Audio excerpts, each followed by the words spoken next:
joyful hello to all of you. My name is Minku Bhutar, founder of the Circle of Joy that brings you self-mastery programs and retreats. It gives me great joy to bring to you this season's talk show, a series of interviews on choosing joy, secrets, and stories from all over the world. It is my diligent attempt to show you that joy is not a hockey-pocky, frivolous concept, but a discipline, a way of life much needed if you want to be resilient, radiant, and unstoppable like a runaway train. So subscribe to my channel so that you can tap into the wisdom of people from all over the world. I will see you there. Now, the 2021 Emergency Watchlist reveals that the world today is facing unprecedented humanitarian emergencies, a political crisis of inaction by world leaders. And what do we see? Anguished, displaced families, and it is heartbreaking. Now, a catastrophe, COVID-19 pandemic might as well be just a single discrete event, but more grave, my dear friends, are the recent man-made disasters in that our actions, including our how do I put this, political preparations and responses, they have led to many other cascades of economical, social, political disasters. So I think what we have built is an increasingly complex world, and it's prone to all kinds of random behaviors, nonlinear relationships, and fat tail distributions. It is my realization that and I'm sure all of you listening in will agree that trying times like these lay bare some naked truths about humanity by exposing some of us as fragile, and others come out resilient, and others are anti-fragile. And that's a beautiful, interesting word which describes those who are able to not just withstand disaster, but be strengthened by it. So, judging by what's going on in this world, in our humaneness, so many times over the last 2 years, I have really thought to myself, what the hell is happening? I feel like we're living on another planet sometimes. I really don't even recognize a lot of people I know anymore. But then, like they say, I'm a believer of light beyond darkness. And even though we've lost an ounce of humanity, I still think there's a pound of goodness. So a joyful namaste. My name is Minku Bhutar, your host from India, and I am delighted to welcome you all back to the 15th episode. And as you all know, the themes we take up are so inspired by my 4-week self-mastery program called the Joyfulness Code. And where is it available? On my website, www.thecircleofjoy.com. And it is my earnest attempt to bring you wisdom from many, many guest speakers around the world who, by the way, are making oodles of difference in their respective humanitarian fields. Now, all these episodes are hosted on my YouTube channel. So if you haven't liked and subscribed and pressed the cute bell icon, please do so we can stay connected heartfully in this very uplifting, joyful. Now, to have today's important conversation, I couldn't have invited a more empowered guest speaker. In his professional life, he's a culture and tech transformation specialist, a CEO advisor, advising them of high achieving leadership and problem solving strategies that prepares businesses for the future. He has recently authored Believership Superpower Beyond Leadership, and I will take that up with him later for all of you to know what this beautiful book is all about. Now, he's the catalyst for positive change across the globe by bringing like-minded people together for very deep conversations in the Humans First Forum, which is where we met about kind of 2 years ago. Please join me to welcome my very special guest speaker all the way from Minnesota, who is a global leader, Mike Vacanti. Welcome, Mike. Thank you very, very much, Minku. What a gracious and wonderful introduction. I appreciate that. You know, I admire your work, and so it's a great joy for me to be sitting with you today. Thank you. Thank you so much, Mike. affirmations like these keep me going, keeps me connected to my purpose, why, we started this Choosing Joy episodes. Now, before we start our conversation on our theme, which, we've chosen humans always first, which is, you are an embodiment of that, Mike. I am actually going to steal 30 more seconds to share 2-3 lines of prose that I've written about Humans First fraternity. Mike, this is a fraternity where I've met some of the most amazing heartfelt people, and I've made amazing friendships. So allow me to share this with you today, Mike. And I hope all our fraternity hears this. So here goes, Mike. Thank you. This forum, awakening of minds, realizations of motivating profound changes in our lives. This awakening, feeling like a major epiphany, my mind experiencing astonishing flashes of enlightened perspectives, igniting my soul, my purpose, total ego death is a gift of grace. So thank you, Mike, for this movement of awakening through Humans First. Wow. Thank you. That is a gift shared back, and I greatly appreciate it. Thank you. Thank you for all the wonderful stuff and for bringing us all together, Mike. So let's get down to our conversation. I think I would like to initiate a conversation today, Mike, keeping in mind that the world, as we know, has unprecedented humanitarian emergencies, and we have political crisis of inaction by world leaders. But what's really happened? I mean, we have become silent spectators.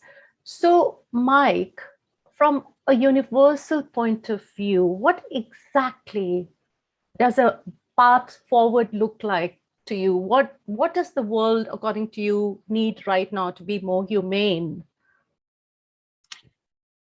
Less reliant on the authoritative structures that we've enforced and built.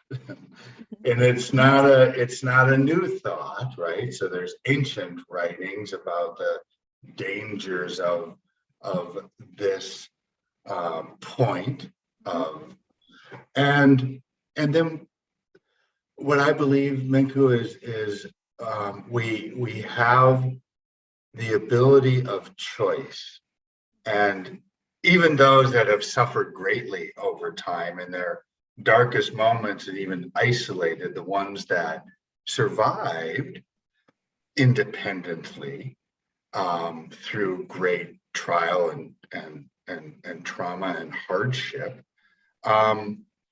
were able to retain choice. And while it was in their mind, they didn't have the choice of freedom of movement. They had the strength of retaining choice, and I hope that we continue to move in that direction. I'm practicing it. I work to share those ideas and hope to inspire that reality. Be careful what we follow would be the warning, I think. I really think so. And Mike, people have such strong, their attitudes, strong moral convictions, don't they? Yeah. And when people feel that their attitudes, even things like wearing a mask or not to wear a mask, and whether to be vaccinated or not. So I feel that when people feel that their attitudes reflect strong moral conviction, it kind of gives them permission to dehumanize those who opposes them, and it doesn't matter which side they're, right? Yes, it's interesting, isn't it? And so there's that divide, and we know that when we accept divide like that, Minku, we're surrendering our power. When we're willing to jump to a side and vilify others for different thoughts, we've lost our ability to keep in mind even some a simple exercise like an eye exam. We're fortunate. I'm fortunate. I get to go for an eye exam annually or every 5 years whenever I choose, how negligent I am about my health, my sight. But when I'm in that exam, we sit in those machines, right? And then they flip lenses. And so I think of myself in that situation, and they're saying, this one or this one, right? And it goes click, click, click, click. And they try to zero in the vision, and through that process, there's many choices. This one or this one, A or B, one or two, boom, boom, boom, boom, and they narrow it in. It's wonderful when I'm trying to put a pair of glasses on that are going to help me, have vision. It's horrible if it's creating a container that I have to live my life into, and it's just shrinking me down to something where I can't fit into it. Yeah. And I think we're more than ever, we're being encouraged to force people into those series of containers, this one or this one. It's like, okay, now I know you're on that side, not this side. And then what about this issue? Are you this side or this side? Boom. And we minimize our ability of hope and belief. We lose our compassion to lift the other person. And so even when we see a refugee leaving part of their family and crossing a border in distress, we think of who do we blame for that? And then we get back to some righteous position instead of how do we help that woman and child cross the border safely and find some food security, or and so I think of that vision, and I get visions of telescopes, and I try to remind myself that I'm going to do my best to resist being put into those false lenses, and I'm going to try to hold strong and encourage others to break those containers as well. Interesting. Yeah, in your own space of whatever you can do. And what's the word that comes to my mind, and I'm not sure it exists out there, is fragmented solidarity. Don't you think? I have to write that word down. It's wonderful. Yes. Because it is fragmented. And Mike, I hear you, and my heart bleeds all the time. And I try, in my prayers, I've been getting up very early at 4, because here in India, we kind of believe that that's the time to connect to divinity and, send a lot of beautiful energy to the globe as it's needed today. There's one other thing that you always emphasize, and you talk a lot, Mike, about stronger together. I mean, you mentioned that a fair bit, in everything you say and write. Where in your makeup is this conviction coming from, Mike? And is this what really inspired Humans First that I love? Yeah, humans first, that journey sprung in, and I would love to talk about the inspiration there, but staying on that better together, it sounds like a catchphrase, right? Like something a tagline, and it wasn't. It was actually an expression that made sense, and others started to use, and the belief is that again, instead of isolating with those few that might think and act and desire as we do, it is to really open up and understand all the broader perspectives. I have a religious belief. I have a belief in the divine and God, and I can name that and I can pursue that. And I know it's different than others. And what I want to understand is that journey of enlightenment, really, right? And so it's the varied paths to the same end. It's a shared belief that all of a sudden we're taught to understand more about the conflict, than the continuity. And so when I say better together, it really is that. They're from around the world, there are perspectives, there are family traditions, there are experiences, there are beliefs in life and purpose that are different than mine. And when we bring those together and we share them, when we help each other understand them, that's an amazing source of energy and knowledge. And what always baffles me, Minku, is we're more encouraged to separate those things than bring them together. We can't actually have conversations like that. They're taboo topics. Yeah. And so they'll go into conflict.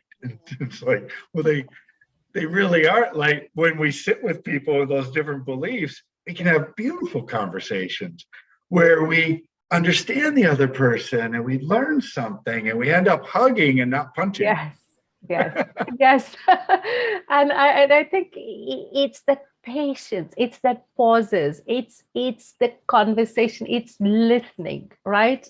It's not just the talking and it's not the hearing, it's the listening to another opinion, another conviction. It doesn't matter whether it's a conviction on their part, but I think just the respect of we agree to disagree. I think that is a beautiful, healthy, non-toxic space. And I think taking from that, I remember reading one of your posts, Mike, a very recent one. I think it was just about 3 days ago, where you said, I have experienced a shift, and I'm just quoting you exactly, an unexpected and necessary shift. And this shift required a break in past patterns. Now, I'm a big believer of the predictability, stability until it shackles. So if you don't mind, would you want to share some of these old redundant patterns that you were trying to break? And how did you even get into that space where you felt like you needed to break them? I mean, let's talk about that.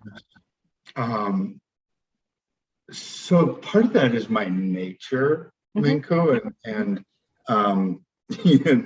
part of that nature, not only breaking patterns at different times in my life, but I probably broke things and broke relationships and made many mistakes and and so to learn to separate or break patterns without breaking things or breaking people as my hair grayed, some of that became more evident. Yeah. But most recently, it's what are the patterns of information? Whom am I spending most of my time with in conversation?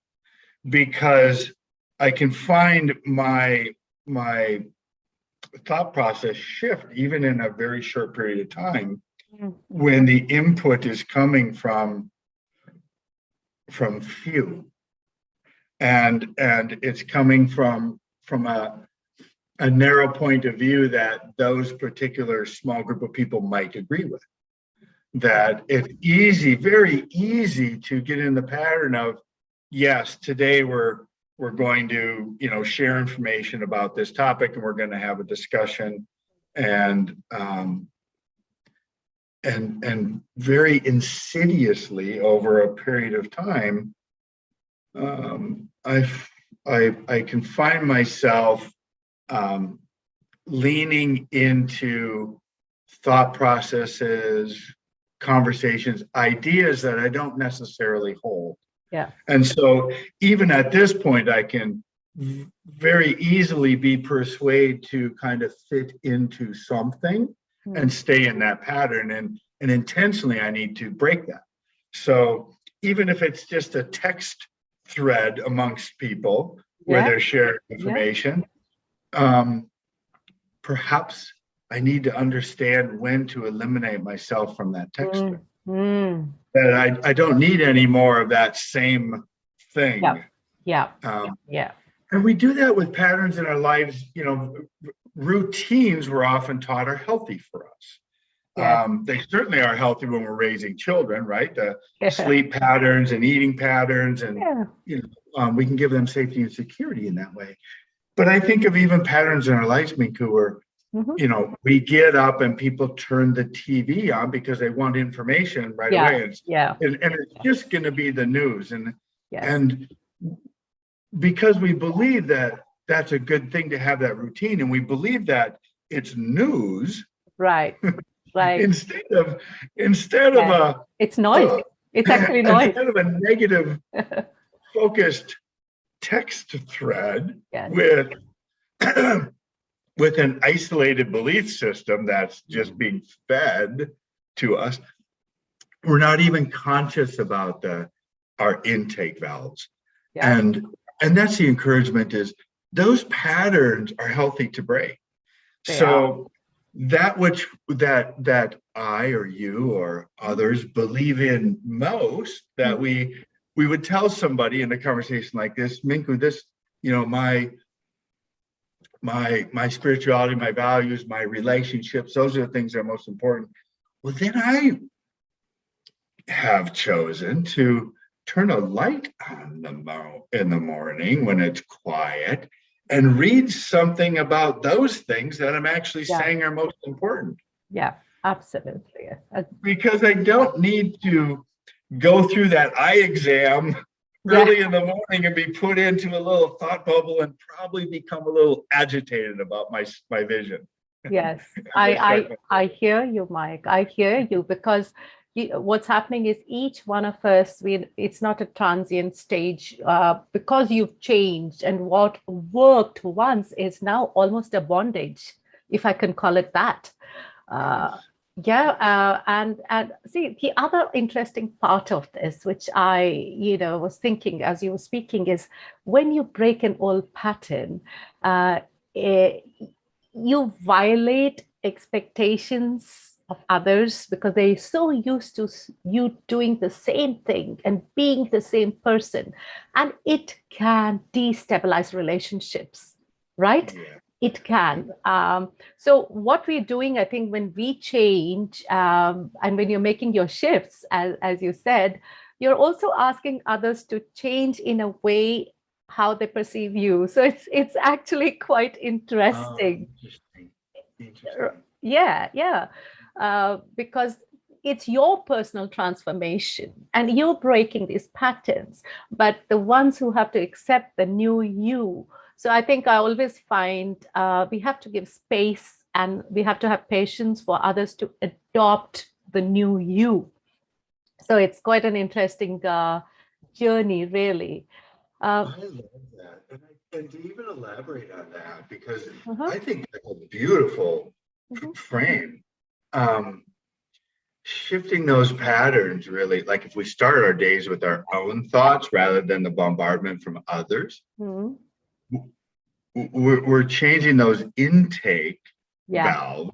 We're flipping them. And when we start with our own thoughts and we come internal to our heart, our soul, our being, we're allowing more out. And that certainly would change the perspective, right? When more starts flowing out of us rather than us reacting to outside in, that certainly would destabilize, wouldn't it? Yes. I mean, seriously. And Mike, don't you think it has to be done without any arrogance? Because a lot of people come with a very aggressive space and say, now I'm going to do this, or I'm not going to do this. The breaking of set patterns. So I think if you do it with humility, you have an openness around you that allows people to embrace this new, and I think it becomes so much easier. The other thing, you also talk beautifully about finding ways to filter the noise of false. Right now, here we are assessing the truth and the false. You talk about the nuggets of truth that each one stands for. So, Mike, according to you, how does one stay rooted in the shining light in the darkness of falsehood that we're seeing around us? I mean, what are your thoughts on that? So thank you for that. There's a level of skepticism. I would say that I've grown in a healthy way over my life, Minku, from being a cynic to a healthy skeptic. Interesting. I could talk an hour on the difference. I almost feel like you still have a little foot in the cynicism. Do you, or have you really just shifted completely out of it? I'm not just saying you stand for it, but where are you? Where is the shift and fine line happening for you? So the skepticism means that I'm not going to be resolute in that ideal that I hold. Cynicism says I'm never letting go of that ideal. Yeah, I see what you mean. Yeah. And so it's not resolute. But the filter is very necessary. What information is true, and was the surface of that information all that we needed? And often it's not the case. And so we've been through a pandemic. We're going through shifts in the world. There are there's military actions. There's conflicts. There's weather, and then we have to discern, was that weather or is that climate? I don't know. Absolutely. It used to be weather, now it's climate, and it's like so this thing happened and that's climate, and so I think it's important that we can't just say that springtime is climate change. It's just springtime. It's happened forever. And so when we buy into just surface information and we go full tilt with it, I think we risk losing perspective. And when we accept a frame or a belief that thoroughly, everything kind of gravitates toward it. And so in there's discernment of it's not a disbelief that there is change happening to our planet and our atmosphere and our position in the cosmos and all of the great science that fascinates me, but I couldn't learn it all, and I certainly couldn't teach it to you. But just to say that person looks smart and I'm going to take their approach, and then I'm going to shame others for not believing that one idea, that one person, that one approach.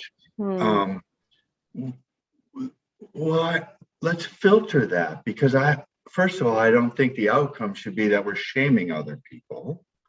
So let's stay away from saying you're bad, I'm good. I'm going to use this eye exam, 100 to determine where I'm better than you, to determine where I'm right and you're wrong, to get me into a place where I feel confident and bold. And it's like, let's stop that. Like, if we're just letting it flow out of us. Absolutely. And so a lot of the information we're bombarded with, some of it's true, some of it's not. And we get to filter what's true and what's not. Yeah, absolutely. When we're so resolute about one item, and we filter everything through that, I think we miss a lot of nuggets of truth that might come from other sources. I see what you mean. But irrespective, Mike, I think it's very important to keep your vision, belief, and values intact while you do the discernment, don't you think? Yes. Right? And that, I think, when we know our core, as you do, and I know that you do, because I feel it from you. I see it in all that you do. I hear it in your voice and your questioning and your thoughtfulness of how you approach people, Minku. So I get to know that, and I get to assume that. Mm. And there is no skepticism or cynicism with that. But I know that you live in those values. You have a strong sense of who you are. And therefore, I think you when you're taking in those nuggets, you kind of know which ones are healthy nutrients and which ones need to be discarded, right? Absolutely. When we intake other items like food, our body kind of knows what to take from the food and what to discard, right? And I think that we can do that mentally. I think that we can do that in our soul. And I think it's important to keep those systems healthy. Yes, thank you. That was so beautifully said. I think it's all in the choices we make, the existential choices for our evolution. I think if our focus was, I want to be a better person the next moment than I was the last moment, that's part of my prayers. How can I, when I wake up this morning, be a better person than I was yesterday? And I think Mike very beautifully put. Now you have been carrying this valuable wisdom, deep-rooted wisdom of yours to the leaders of the world in the spaces and the corporates that you work with, the CEOs you work with. You have such an exciting new book, Believership, Superpower Beyond Leadership. I mean, what gets better? I love especially the part where you say it's not what we accomplish, but who we are along the journey. Mike, you were an absolute embodiment of that from all our conversations that we had even before. Tell us a little bit more, tell our audience about this book a little bit before we go to the exciting rapid fire rounds. So thank you for that. Believership came out of an idea that I actually had discovered after I was finished doing my corporate work, and I, out of necessity, Minku, started consulting. And to do so, I needed to put together a program and go out and teach people what I could or share, how to empower teams. I had been through 5 mergers and acquisitions that, were a little bit, they were tenuous, right? And so when things mash together, often people are, there's doubt and fear and chaos, and people don't like the fact that their lives have been disrupted, their business situations, and so they're frustrated with that. And oftentimes I was kind of dropped in as the new boss of that thing, and so they didn't like me either. And so getting with those groups, it's like, here's what I believe we can accomplish, and so many times, Minku, people saying, well, no, you've never worked for this type of company or that type of company, or that's not the way it works, or I don't believe you, nobody operates that way, you're not being truthful. And then over time they realize that actually happened. And so I went through 5 of these mergers and acquisitions, and my teams were highly successful. Wow. And I didn't really know why. So I did a deep process guided from a coach, and we sent out big packets of information to 50 some people, and I got the feedback of what did they experience of me through that period of time. It gave me a sense of who I was and what that journey was like for them. And that really did flip my perspective, that what I thought of myself was less important than what other people would share. And that's where Humans First came from again, is let's get people together and just say, hey, there's things that seem to be a problem. Let's share about that. And we had speakers. And so the believership piece came through that process, Minku, where I realized that we've been defining leaders forever, and whatever we define still doesn't seem to work. So I think we can stop that. Right. I don't know that we need another string of adjectives in front of the word leader. That I don't think that's really going to change anything either. Mm. And what we have to understand is that there's something more valuable, and that's that having people willfully commit Correct. to going forward together because we're better together.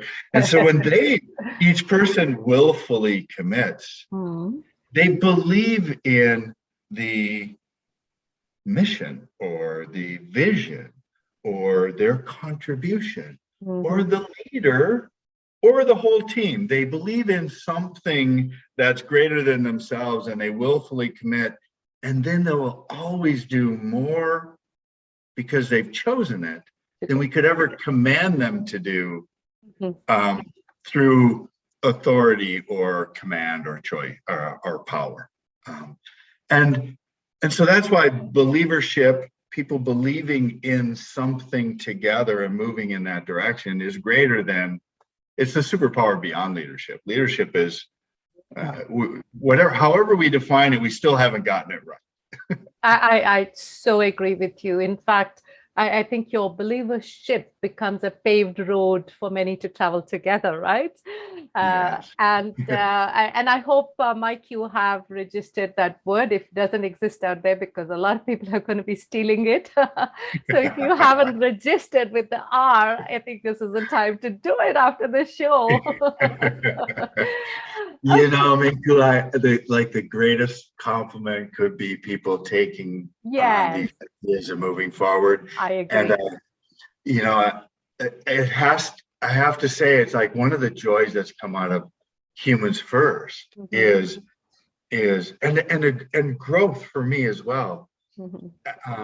As people experience that possibility of bringing people together and just having discussions, and it's been replicated, and even the groups of people have become, subgroups. Once they found a gathering, they moved on, and so there could be this sense of loss or angst or resentment to that, and instead I look and say, oh my goodness, seeds have been planted, fields are growing. Yes. Like, that's so far beyond me. Absolutely. Generous and big-hearted. And this is where you're true to what you believe. Your believership shows up in every possible way. Thank you, Mike, for being who you are.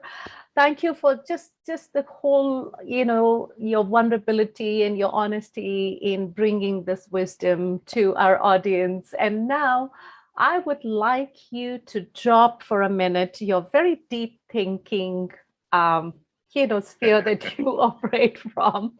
And let's be a little bit more chilled. I'm going to shoot a few questions, very quirky, spontaneous answers. This brings out answers that you never thought existed. So if you are ready, can I proceed with the first one, Mike? Yes, with one question. You're able to edit this, right?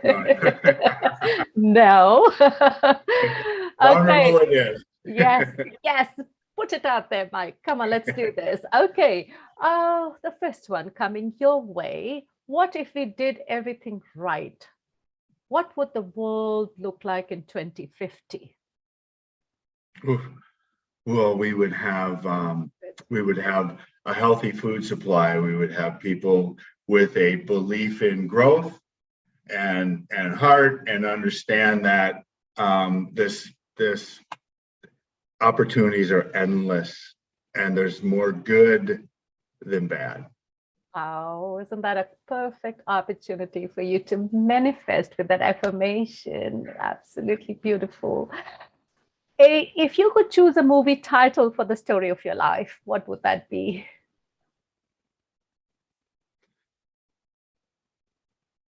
Keep going. Yeah, yeah. And I'm sure that one's not taken either. No, I mean, there's times when, like deep in the muck, Minku, it's just like, I don't know, I think we should turn around. This isn't really working. and notice the lotus flower over there, and keep going, get to the other side. Yeah. The other word that comes to me is just trudge along. I mean, just keep going. Okay, so one strange phobia that you have that none of us in Humans First know about, Mike. Come on, spill it out today. Oh, the strange phobia. So I learned this when I actually walked out on the Golden Gate Bridge. Mm-hmm. I wanted to jump. Oh, whoa. Oh, Is that a phobia? What is it called? because the phobia was, I was afraid to be up that high. Oh, okay. So,